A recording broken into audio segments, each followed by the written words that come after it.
নমস্কার। তো আজ আমি ছমুখী রুদ্রাক্ষের সম্বন্ধে বলবো। এই ছমুখী রুদ্রাক্ষ পড়লে আপনারা কি উপকার পেতে পারেন। ছমুখী রুদ্রাক্ষ হচ্ছে শিবের পুত্র কার্তিকের শক্তিবিন্দু হচ্ছে এই ছমুখী রুদ্রাক্ষ। ছমুখী রুদ্রাক্ষ দেবতা হচ্ছে সাক্ষাৎ কার্তিক। এটা ধারণ করলে কি উপকার পাবেন, আপনার বিদ্যা বুদ্ধি জ্ঞান যে কোনো রকম সাংসারিক অশান্তি থেকে আপনাকে রক্ষা করবে। আর যেসব বাচ্চারা পড়াশোনায় ভালো নেই বা পড়াশোনায় ভালো না, তাদের এটা অবশ্যই ধারণ করাতে পারেন। এটা ধারণ করালে তাদের মেধা বৃদ্ধি পাবে। ধারণ করানোর আগে এই মন্ত্রটা অবশ্যই আপনারা ওকে উচ্চারণ করে এই ছমুখী রুদ্রাক্ষটা ধারণ করবেন বা বাচ্চাদের ধারণ করাবেন।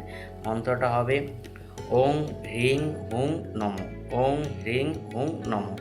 এই মন্ত্রটা পড়ে এই রুদ্রাক্ষটা ধারণ করেন, দেখবেন আমি যে উপকারগুলো বললাম ছমুখী রুদ্রাক্ষ পড়ার উপকারগুলো দেখবেন অবশ্যই আপনি পাবেন।